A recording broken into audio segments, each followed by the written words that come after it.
Good morning সবাইকে। Welcome to my new daily blog.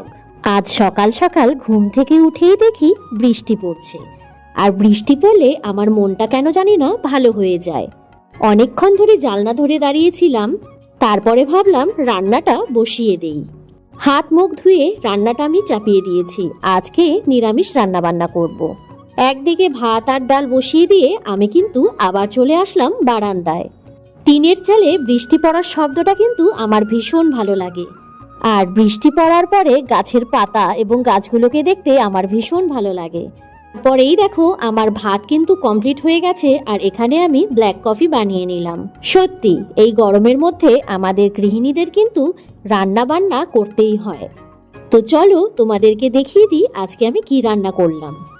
এই যে এক হাঁড়ি ভাত করে নিয়েছি, তারপর মসুর ডাল, পাঁচমেশালি তরকারি, আর করেছি কচু বাটা। কচুটাকে আমি কিন্তু ফ্রাই করে বাটা করে নিয়েছিলাম।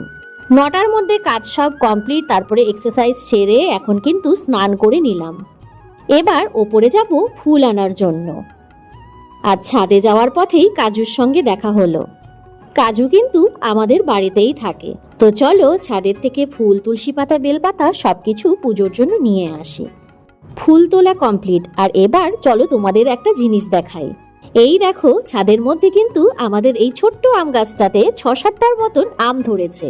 আমার শ্বশুর মশাই কিন্তু খুব যত্ন সহকারে এই গাছগুলি লাগিয়েছিল, তবে এখন তো তিনি নেই, তাই শাশুড়ি মা কিন্তু গাছগুলোকে পরিচর্যা করে।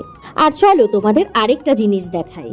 এই যে বেল গাছ এবং ধুতরা ফুলের গাছ একসঙ্গে দেখতে পাচ্ছ, এটা রাস্তায় কেউ ফেলে দিয়ে গিয়েছিল, সেটাকেই আমি যত্ন করে আমাদের ছাদে উঠিয়ে এনেছিলাম। আর শাশুড়ি মার যত্নে কি সুন্দর গাছটা হয়েছে দেখেছো। বেলপাতা তুলে নিয়ে এবার আমি তুলসী পাতা তুলে নিচে চলে আসলাম। পুজোর জোগাড় রেডি করে কিন্তু আমি এবার সব ঠাকুরকে সুন্দর মতন পুজো দিয়ে নিলাম। তোমরা সবাই আমার ঠাকুর ঘরের ভিডিও কিন্তু ভীষণ পছন্দ করো, তাই ভাবলাম আজকে তোমরা সবাই আমার ঠাকুর ঘরের ঠাকুরগুলোকে দর্শন করে নাও। আমার পুজো দেওয়া কমপ্লিট। এবার কিন্তু আমি সকালের খাবার খেয়ে চলে আসলাম দোকানে। দোকান পরিষ্কার করে ধূপবাতি দেখিয়ে নিলাম, তারপর দুপুর 2টোর দিকে চলে আসলাম বাড়িতে। এখন আমরা মা মেয়ে মিলে খাবার খেয়ে নেব দুপুরের। ভোরবেলা থেকে এই যে দুপুর পর্যন্ত টাইমটা কিভাবে যে ঝড়ের গতিতে বয়ে যায় বুঝতেই পারি না।